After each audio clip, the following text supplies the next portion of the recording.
Okay. So first off, before we begin, just wanted to say that if you have the option to turn on your camera, then that would be much appreciated, just so that we have a sense of maybe having a real audience and some sort of reception. But yes, so it's my great pleasure to introduce our guest, Hari Kunzru, who needs no introduction, but he studied English at Wadham, graduating in 1988, and then gained an MA in philosophy and literature from Warwick. In 1999, he was named the Observer Young Travel Writer of the Year, and in 2003, he was named by Granta Magazine as one of 20 best of young British novelists. The following year, he became a member of the Executive Council of English Pen. He has written 6 novels. His first novel, The Impressionists, won the 2002 Betty Trask Prize and the 2003 Somerset Maugham Award, and was also shortlisted for several awards, including the 2002 Whitbread First Novel Award.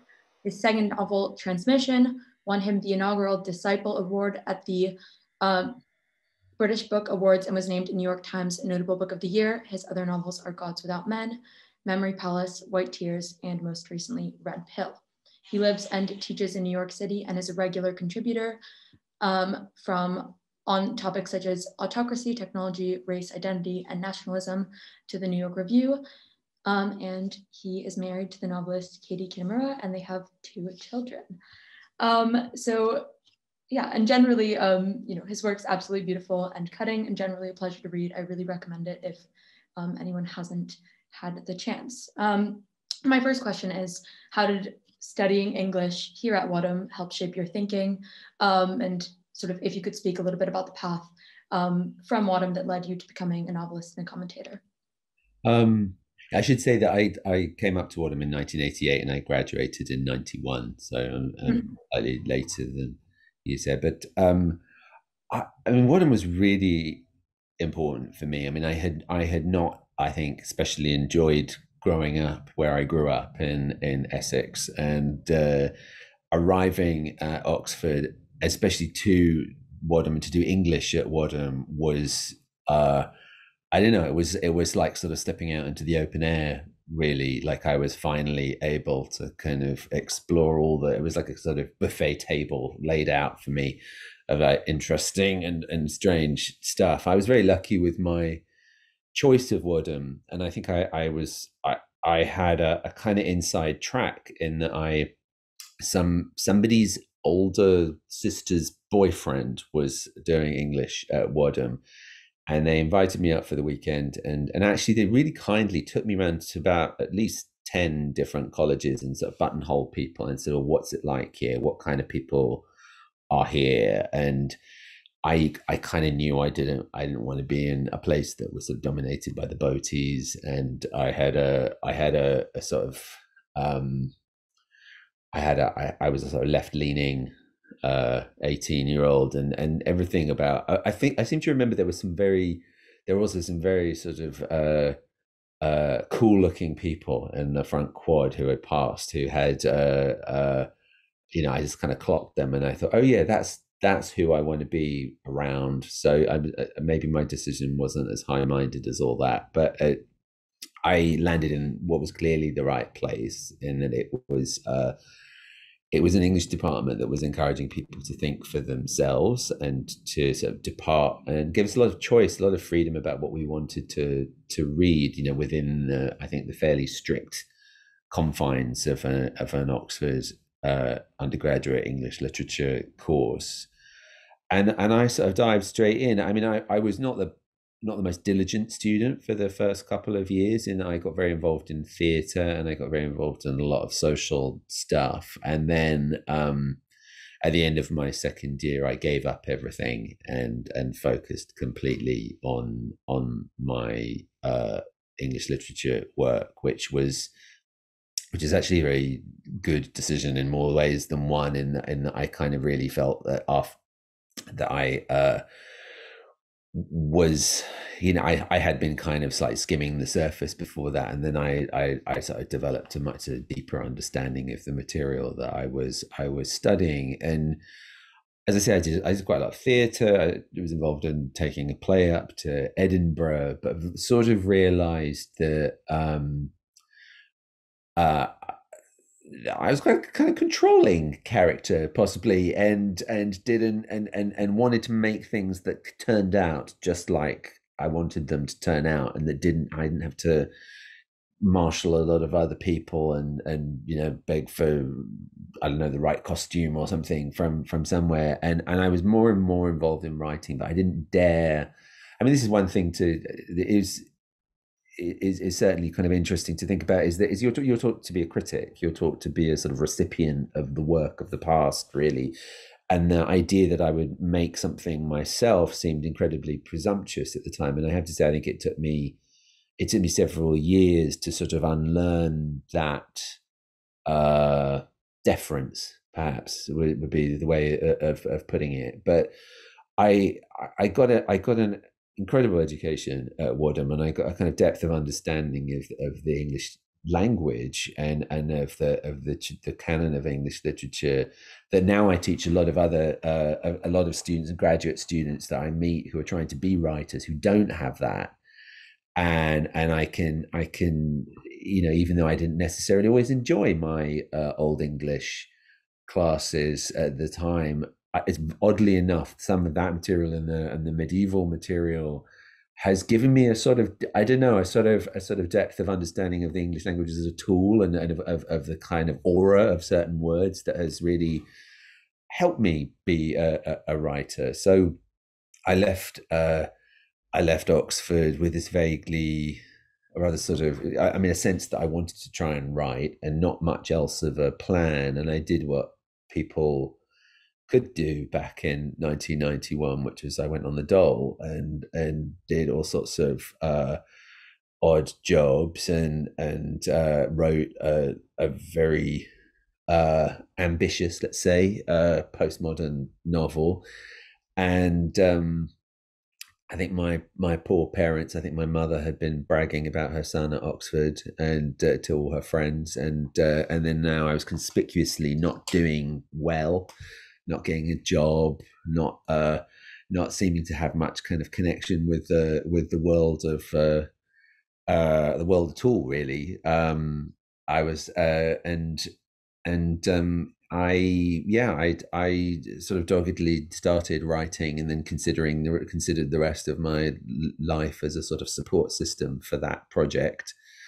And I mean, eventually later on, I did sort of I decided that maybe I was being impractical, and the most practical thing I could think of was going to do a master's degree in philosophy, which is a I think that shows where my head was at. But I by the end of my 20s, I had drifted into doing the only skill I had that seemed to be marketable in any way, was that I knew about the internet. Which at that point was, a lot of people didn't know about the internet, and certainly very few people knew about the internet and could write in a way that was accessible to people about what it was culturally, what it meant, that this thing was beginning to happen. And so almost I became a journalist writing about technology and culture, and that was really how I made my living through the rest of my 20s, until I got a book deal and began to be able to focus more on fiction. Thank you. I think that the way that you described the English department at Whatem as being very open and encouraging is still very true. I think it's definitely the ethos of the way that we are taught here. I think sort of what you were talking about again about the cool looking people on the front quad. We have this. There? I think so. I think so. I hope that the people in this call are included in that. But we have this tradition here at Whatem that at the end of every bop, we play the song Free Nelson Mandela, and students climb on top of each other's shoulders, which the scientific term is Mandeling. So, you were here around that time of, apartheid protests, which I think we sort of see here still as, Whatem's heyday of activism. So if you could speak to sort of what that time was like, what student activism was like, and how, or if at all, you see that as informing your current activism work. I mean, Wadham had this reputation as a left college. I mean, in that kind of percolated through what you were doing academically, as well as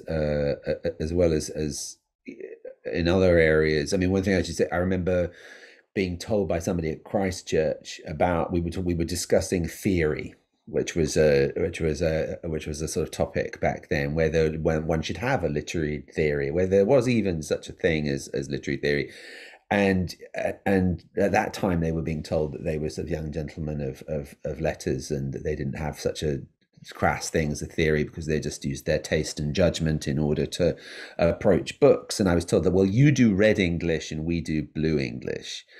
And so there was that kind of atmosphere of Wadham as a sort of red bastion. But I feel it's possibly my intake kind of made that crumble a little bit, because we kind of arrived at the time that the sort of the rave culture arrived, and I think a lot of energy that had been devoted to political organizing did get kind of dissipated in a much more sort of hedonistic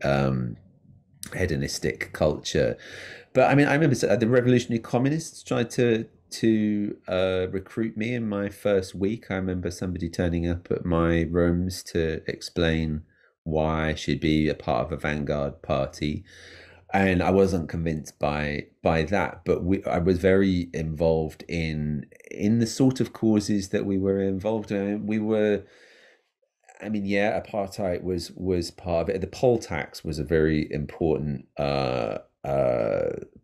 focus for people around that time, and the beginnings of the move from a fully state funded education towards the expectation that people would take out loans and that people would pay for themselves. So we were trying to defend the notion of a fully public education, which we were not successful at doing. But there was I mean, when I was at Wadham, it was there was a sense that we were sort of grinding through this period of reaction. Really, I mean, the Thatcher government came to power when I was, I think, 9 years old, and they stayed in power until I was 27. The Conservatives were in power through that whole period, and so there was a sense that you were in a sort of state of permanent opposition, even with, I mean, an essentially establishment setting like an Oxford college. That there was a kind of there probably wasn't a possibility of your views becoming the mainstream, but you could kind of incubate a sort of a counterculture or an alternative culture even within Oxford. And so I became part of a sort of scene I imagine is still familiar to people, of drifting around in bedsits in Cowley and Jericho, and long discussions late into the night, not always very practical, not always very kind of, I mean, certainly not the kind of politics that were the kind of careerist politics that one associated with the union. Like, I remember I went to the union, I think I had a membership of the union for one term, and found the whole place, I mean, it was just incomprehensible to me. There were all these, I mean, I was a contemporary of Jacob Rees-Mogg, who was somebody who would wear, I think I met him he was in the Wadham College bar, sort of dressed as somebody from the 1920s, and I remember sort of buttonholing him, saying, this is not this is an act, right? This is not this self-presentation. It's not a real thing. And then understand, and he was very sort of straightforward. This is how I dress. This is who I am. And then I kind of realized that there were other circles in which this deep conservatism and this kind of this sense of Oxford as a stepping stone towards a particular kind of establishment career was, people were head down and on that path, whereas I was not, clearly. But there was a sort of bohemian Oxford, there was a sort of underground like dance culture Oxford, and there was a sort of politicized oppositional Oxford. I mean, all of which I suppose I was a part of, and I kind of, you're very young as an undergraduate, and I think I did a lot of self-invention and reinvention during the time that I was there, and I would drifted in and out of scenes in a very fluid way. I mean, I would end up sometimes in somebody's, in a grand double set at another college, drinking sherry and talking to people who are destined to rule the country, and then I'd end up in a field out in the Cotswolds with people with dogs on strings, and it was it seemed no contradiction somehow in a way that now it's kind of amusing to me. Yeah, I think well, I mean, we also that I think that tradition is still continuing. We have a Wadham socialist reading group on anarchism at 8 today, so definitely still keeping that alive. And I think there's also a big interest in sort of the history of Wadham and that culture, especially the oral traditions of passing it on. I think were slightly disrupted with the pandemic. But sort of talking about activism as well in relation to your work. This is sort of like a two-part question, but so much of your work is very culturally relevant, as with your most recent novel, Red Pill, which is set in the recent past and ends with the election of Trump and is concerned with present and contemporary issues surrounding privacy, authoritarianism, the climate crisis, among other things. And in the novel, the author has this grand goal of writing a monograph on the revolutionary potential of the arts. So my question to you is, what do you believe is the revolutionary potential of the arts, if there is? And a slight moderation on that as well is, which again, I think your work deals brilliantly with, which is sort of what is the role of fiction in the world of post-truth? Wow.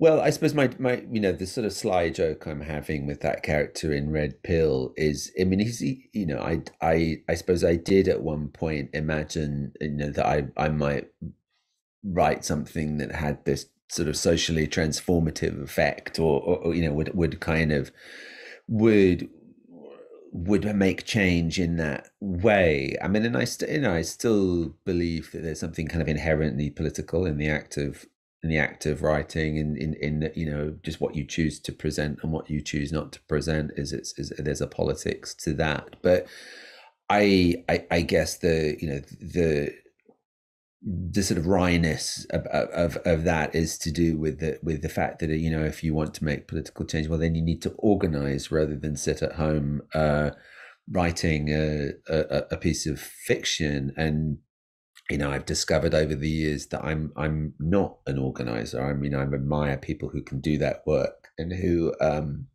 which is very hard and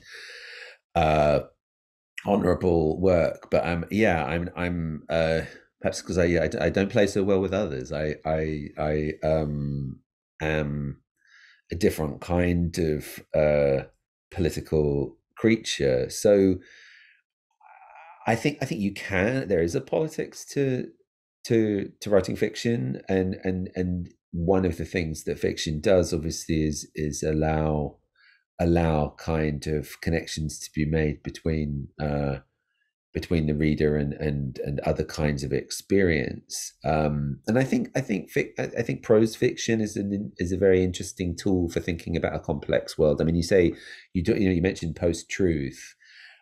Obviously, fiction writers play with notions of truth in a particular. I mean, it's foundational to what we do. I mean, we pretend we use words like realism. We describe rooms that don't exist. We make up characters who seem plausible, but perhaps are completely invented. So that's a game of truthiness that is played by fiction writers. But I mean, I think if fiction has a particular role in understanding the kind of complexities of our contemporary life, it is to do with fiction's ability to encompass all sorts of different kinds of explanation or approach to the world. Like fiction is a sort of notoriously strange, baggy monster of an artistic form, and all the attempts to make it conform to modernist rigor tend to fail.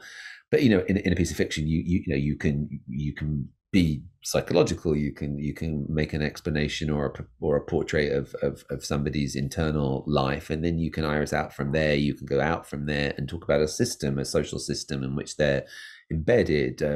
You can present the Battle of Waterloo and then go into the individual mind of the soldier fighting. And I think that kind of ability to stack these different layers makes it a very flexible form for understanding complexity. I mean, I'm very interested in the tradition of what's called the systems novel, and the use of the novel to talk about uh, social questions, political questions, and I think none of that is necessarily polemic. I think, in fact, fiction is usually marred by the wish of the writer to put his or her thumb on the scales and say, look at the bad top-hatted capitalist, or whatever it is. I mean, I think it's most interesting when you kind of clear a space in some way, and characters use that space to talk to each other, and you can kind of explore things. I mean, in Red Pill, which is my last novel, which is a book about the sort of anxieties around a new right-wing politics that's kind of emerged from the dark corners of the internet. And it was interesting to me to give us sort of strong versions of the points of view and the characters who I disagree with, or don't support. I mean, and a lot of it is about a kind of, there's a sort of quite complacent liberal central character who is genuinely threatened, and whose worldview is attacked by arguments and positions that are stronger than he was expecting. So yeah, I wouldn't ever call myself an activist, because I don't think I deserve the title, but I make political interventions into things through writing, and I think that sort of sense of myself as somebody who can do such things really is part of my legacy from Wadham. I mean, we that was a way we thought of ourselves, and it was a kind of speech that we thought we ought to have, and that we were allowed to have. I mean, ranging from those kind of endless debates in the JCR about we would make resolutions about big international issues. I'm not sure the South African government was quailing in its boots that we were condemning it and the Wadham JCR, but that kind of the habits of thought where you will come together as a group and try and thrash out a statement was part of I suppose the Wadham experience. Thank you for that. I think maybe we can open it up to see if anyone in the audience has any questions as well. If not, I got a few more. Does anyone have a question they'd like to ask? You go ahead. A couple of questions, Harry. One is we had Patrick Marber here yesterday at an event, and he was talking about Terry Eagleton being the tutor here at the time. Was Terry still here when you were here? I think the year I came was the year he no longer was teaching undergraduates.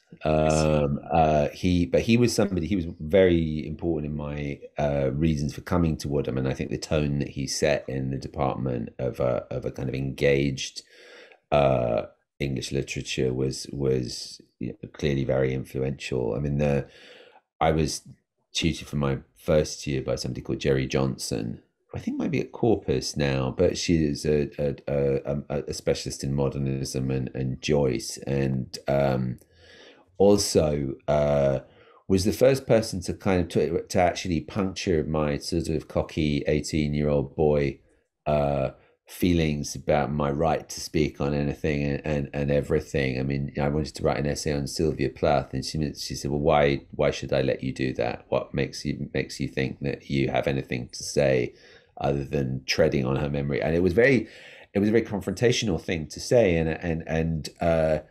but it had the effect of actually opening up a whole new set of questions to me about my position with regard to my right to speak and my centrality in the world. I mean, I was also taught by Robin Robbins, who was a Renaissance specialist, who used to reminisce at length about being in street markets in India playing a flute. Taught me a lot about Jacobean tragedy, and Robert Young, who is a post-colonial specialist, and a lot of the things he was interested in weren't really visible in the undergraduate curriculum, but like kind of later on, I mean, his post-colonial interests became very important to me as well. So I was lucky with the people that I was around. I also used to, because you weren't at the time expected to attend lectures necessarily, or you could choose which lectures you attended. I spent a lot of time in sort of sitting at the back of these graduate philosophy seminars, like listening to people talk about Wittgenstein. I remember I followed a course of Hacker and Baker on Wittgenstein, and that sort of thing was very exciting to me, that I could kind of make my own program of study. And I understand that was also quite difficult for some other people who wanted a more structured sort of education. But for me it was wonderful, the idea that I could just kind of go forth into the world and try and understand it using whatever tools I could find. You're muted, I think. Sorry. If I can just follow that with asking, so I studied English. I think I went to university the same year you went to university. Mine was in Canada. At the time I was not political at all. And that's kind of changed later in life. And I just wondered where those sort of seeds were sown. I mean, coming into university as an 18-year-old and having some awareness along those lines and a voice, feeling that you wanted to express yourself, and then also your work later on with Penn, and your activism continues through to today. What were those roots of that? I mean, it's odd. I've been thinking about that this week. I don't know why it's sort of come up so much. I mean, but I mean, really, I think if there was a sort of moment of the birth of my political consciousness, it was to do with apartheid, actually, because I mean, my father's Indian, my mother's English, and I remember I can't remember what age I was, but quite young. We were watching some kind of wildlife show on the TV, sort of giraffes and zebras, and I said something about, and apparently it was in South Africa, and I said something like, "Oh, we should go to South Africa." And my mum and dad said, well, we couldn't go to South Africa. And they said something, I can't remember how much they explained at the time, but essentially they let me know that their relationship would be illegal. And the fact, and the notion that our family, I mean, as a kid, your family is your picture of normality, and the idea that in some way we wouldn't be allowed to exist was very shocking to me. And then layered onto that, the sudden realization was that the government of my country was in support of this regime in South Africa. I mean, Mrs. Thatcher and the Thatcher government were, within the logic of the Cold War, very pro-South African, and did everything they could to stop certain sorts of activism. And I went to a school. I can't quite believe this is true, but I remember they brought somebody from the South African embassy in at one point to tell us why apartheid was okay. By which time I was already quite an angry teenager, and I remember they made me take my anti-apartheid badge off my blazer lapel for that, and so there was that sort of sense. I mean, it seemed to me there was a very kind of a clear moral situation. How could I would not be allowed to exist. My government clearly thought that was fine, and I mean, there were other things going on in my life that were to do with being a brown kid in quite a white world. I mean, where I grew up was a sort of stronghold of the National Front, the far right political party. So I was very aware of like National Front organizing. Like even in school, you there would be stickers and you're aware that people didn't want immigrants there, and that I was not properly British in some way. So that gave me, I mean, I feel like, I would have gladly conformed if there had been a room, if there had been any kind of welcome laid out. But as it was, I was made to feel that I was not wanted, and so I thought, well, screw you. And that was the sort of emotional foundation of my politics. I mean, I remember as a teenager, it was the time of the GLC, the Greater London Council, under Red Ken Livingstone, and there was a lot of money put into big concerts and events that you could go to a park and see bands, and I was exposed to a lot of left organizing as a teenager, basically because I wanted to go and watch bands for free at the weekend. And so by the time I came to Oxford, I had those sort of feelings and that sort of sense of my position in the world. But as I say, it was it was quite unformed, and that didn't seem to contradict with spending time in much more small c conservative circles and settings at Oxford. Thank you. Are there any other questions? Don't know if you can hear me. I can hear you, yes. Right, okay, I'm sorry. I'm not sure if I can get my video started. I apologize for that. I'm a fellow in law. There you go. Hello, yes. What you just said really struck home with me because I'm originally from Canada, and I was a barrister in Canada, as I am here, as well as being a law fellow at Whatem. And I was offered by the South African consulate during the apartheid era a visit, all expenses paid, to South Africa, so that I could see how human rights were all being respected. And I pointed out that I was married to a Japanese Canadian, and therefore there might be a problem in terms of a visa for him. And they told me that he could be designated an honourary white. So that he could stay. I'm married to a Japanese American. I know. I think that came up for her family in some way. I think there was some question of her father maybe visiting South Africa, and so there's this question of Japanese were that had been thrashed out in South Africa, and the Japanese were given the status of whites. The South African consul, who was a lawyer, a practitioner in Canada, couldn't understand why I found this deeply offensive. But my question for you is actually, and I hope you'll forgive me because I'm just an avid reader rather than a student of literature, but I've been really struck by the enormous range of your fiction and the narratives that you choose to tell. And you said earlier that fiction is a game of truthfulness.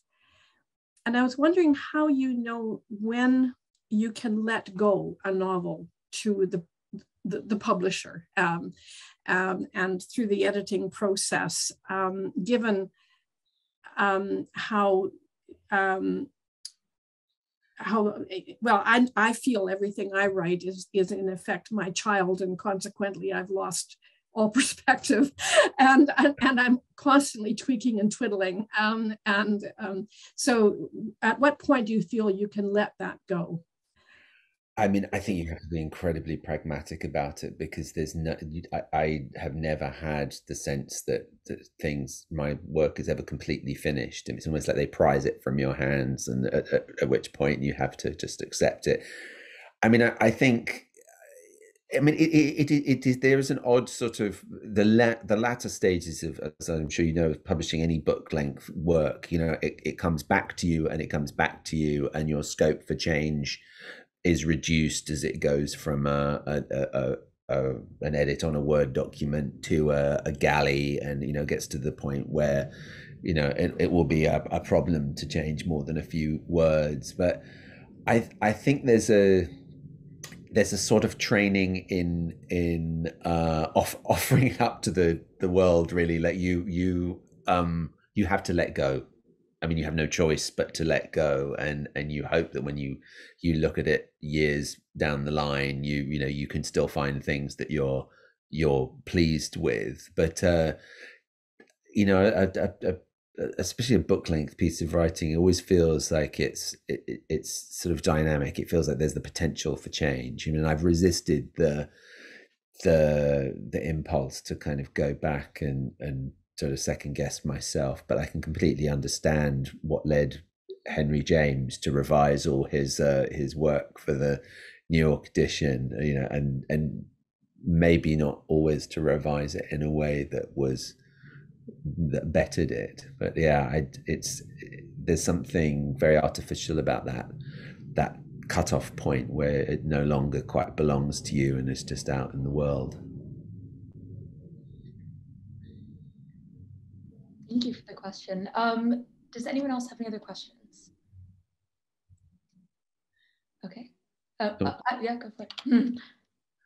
I don't want to take the space. So, Ilana, certainly, if you've got more questions, please do. I can come back to mine.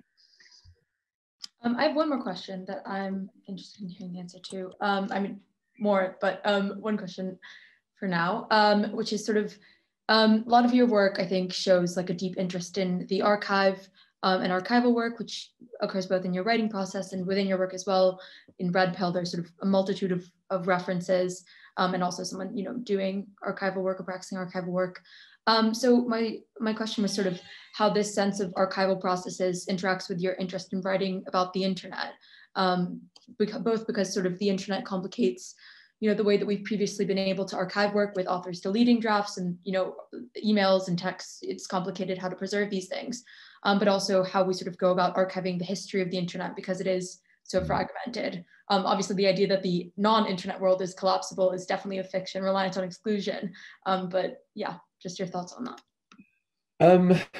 I mean, the idea of persistence is very interesting around the internet. I mean, and did you say there's somebody from the library here who will no doubt have a very this will be a kind of constant preoccupation of theirs. I mean, the idea of how one establishes a shared narrative of how things were is quite interesting. I mean, I've done some nonfiction work recently where I've been going back and trying to kind of reconstruct actually the sort of the moment of, I mean, I just wrote a short essay about the sort of experience of being online for the first time. I mean, I came of age before, you know, when I was at Oxford, for example, I didn't have the internet. There was, you know, it was still the days of pigeon post and people kind of bringing handwritten notes to each other, sort of men in bowler hats taking it from one place to another, and the internet kind of arrived later. So I was an adult when I encountered the internet, but I was young enough to be really completely absorbed in it. And so that moment of transition is very interesting to me, and the kind of changes, the cultural changes, the changes, you know, in very nuts and bolts ways about, you know, how you made a date with somebody, how you found your way from one place to another with and without the net. But I'm sort of drifting off your question. But I am very interested in the archive, and I'm a sort of compulsive preserver of printed ephemera.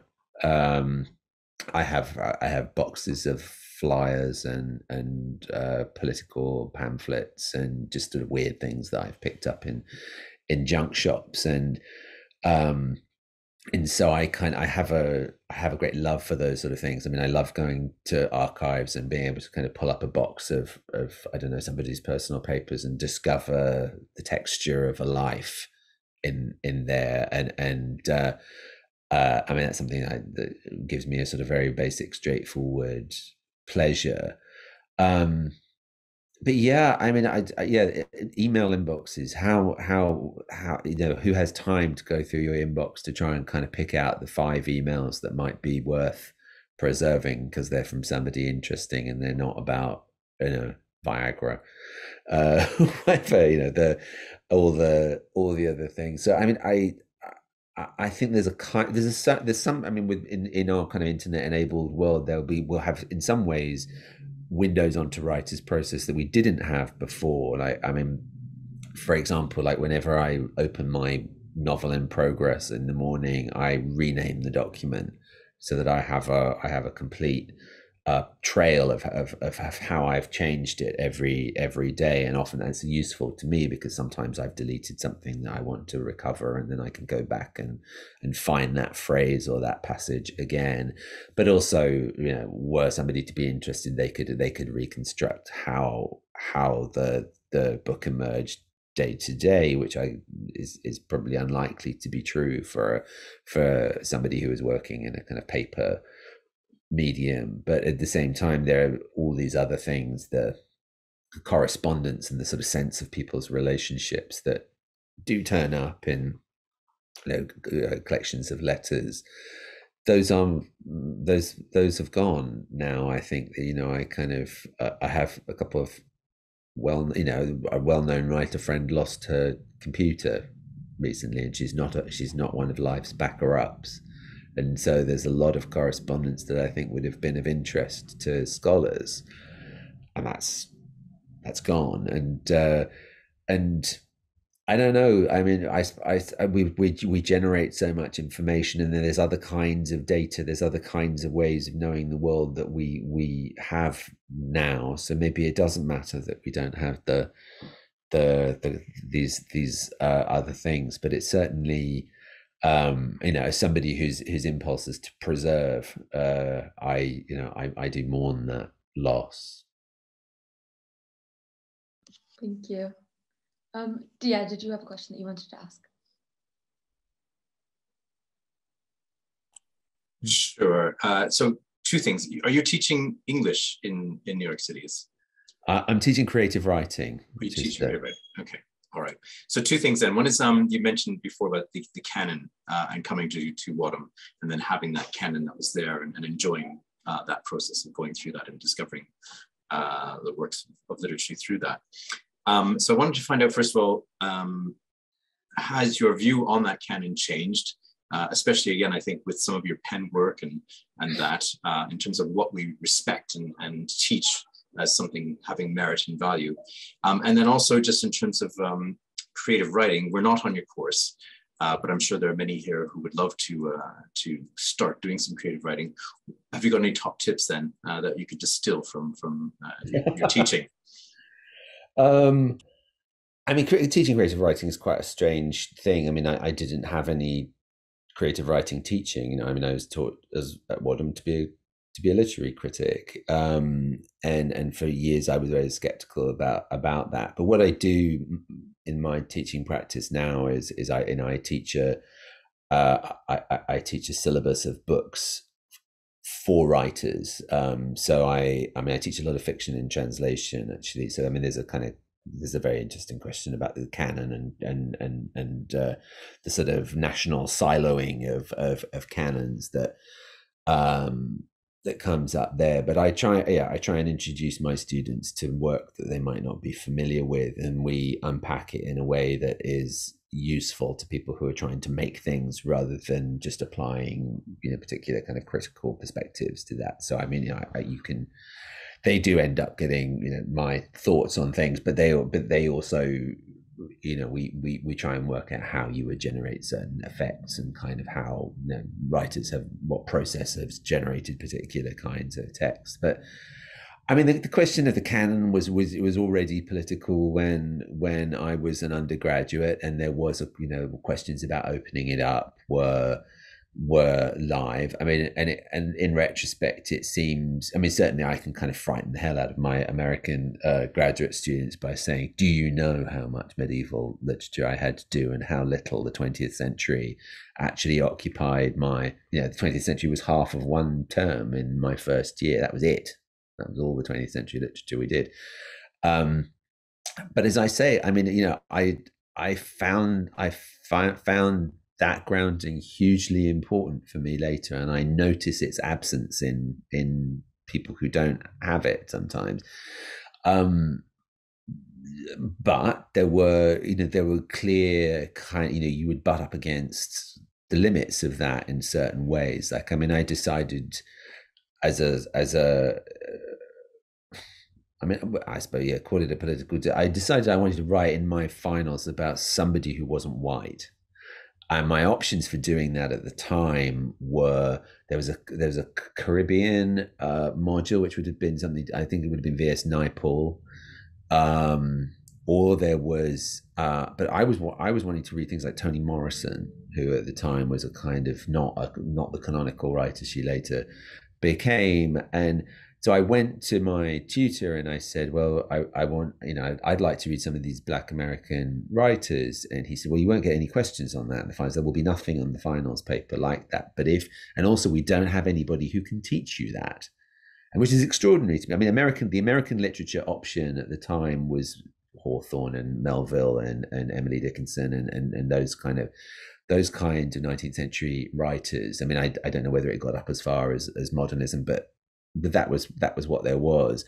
But I decided I wanted to do it. And he said, well, if you can find somebody who's acceptable to us to teach you, you can study it. So I knew somebody who was a doctoral student, and she's South Asian, British Asian, and she agreed to be my tutor for this. And she actually didn't know most of the material herself, so we read it together. And I read James Baldwin, and I read Richard Wright, and I read, writers who are certainly from the context I'm in now in New York, whose canonicity is not in doubt in any way. And the idea that it would have been hard to get to read these writers is quite weird to think of now. And then I wrote I think there was a question about Emily Dickinson and the self on the finals paper, and so I wrote something about subjectivity and the construction of the self with reference to this canon of Black American writing. So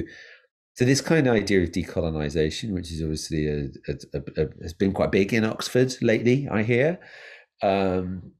And I mean, that's of interest to me. And I have maybe slightly more kind of complex feelings than some in that I as I say, I've always sort of greatly valued the very traditional canon, but I can also see ways in which it can be opened up. But I don't personally think the idea of heading right towards a kind of shiny set of recently written and published work is the way to go. I mean, I was made to read things that I possibly wouldn't have read under my own steam. There's no way I'm going to sit down and read The Fairy Queen for pleasure, but I'm glad I did. I'm glad somebody made me do it. And so, yeah, where am I going with that? But I mean, I think the extreme conservatism of the course at the time had positive and negative things. I mean, I came away without very much understanding of contemporary debates in aesthetics, let's say, and I had to teach that sort of stuff. I had to find out for myself after Oxford, and I remember I fell among art students and former art students, and the kind of art education and the questions that they were being asked to kind of think about, and also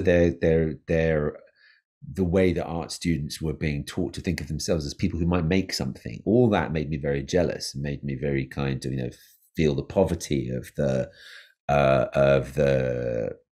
kind of undergraduate education I'd had. But at the same time, I realized that there was a whole hinterland I had that other people didn't, and I caught up eventually, and I read those other books, and I engaged in those other conversations.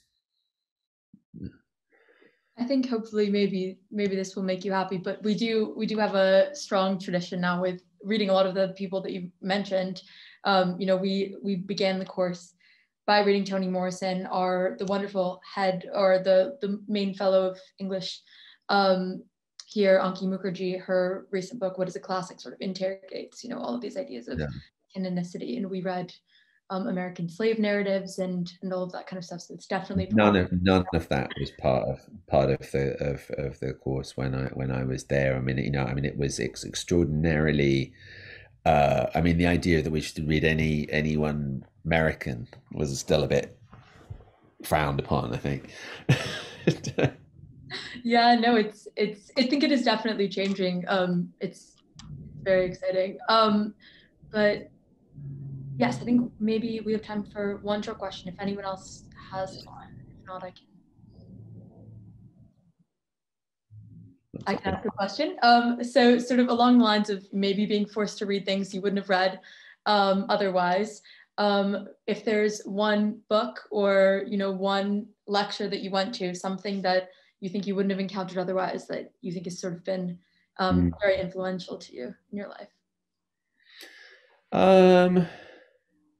That's a good question. I'm trying to think that kind of, I remember for some reason, Robert Young let me spend 2 weeks thinking about Grub Street in the 18th century, like the kind of all these pamphlet wars between different hack writers in the London of the 18th century. And it was, I mean, this was, I mean, I think on the back of reading some Swift and some Pope, and there was something about the picture of this sort of, it was a relatively new thing at the time. These kind of people, these people would just be making a living by writing, and, you know, in a rather scrappy way. That definitely gave me a model for who I thought of myself as in my 20s and 30s. You know, I was really, you know, I was there taking any freelance commissions I could, and at least I had a sort of, you know, bewigged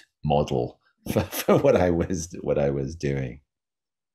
I mean, oddly, I mean, lately I've been going back to some of the Old English, the Seafarer and the Wanderer. So I feel there's something I could do with those, but I have no idea what direct relationship that has to my life now. It's a slightly mournful tone, maybe. Yeah, I think the Wanderer is a very special poem as well. I think I had the same sort of moment with it, where, again, I think, you know, if I weren't forced to take Old English, I don't think I would, but I'm very glad that I did. And reading The Wanderer was a moment for me where I sort of, you know, had a perhaps simple, but I think really overwhelming experience of, you know, people were feeling the same ways that I feel, you know, so long ago, which I think is really special about the course here.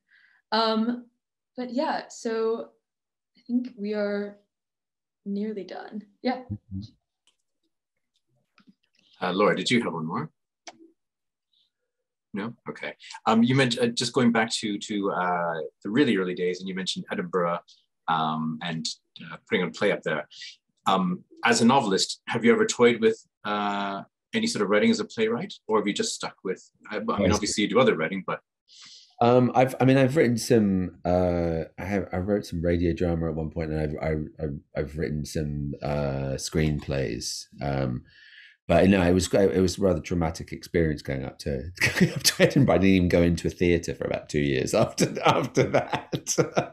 So no, I was thoroughly cured of any desire to be a playwright by my experience. I had a good time putting on some plays at Oxford, but yeah, I sort of retreated into me and my computer.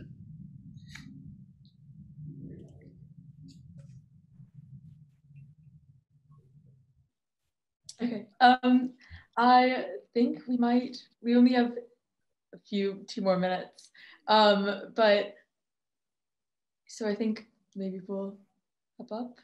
Yeah, thank you so much for coming. This has been a really pleasurable experience.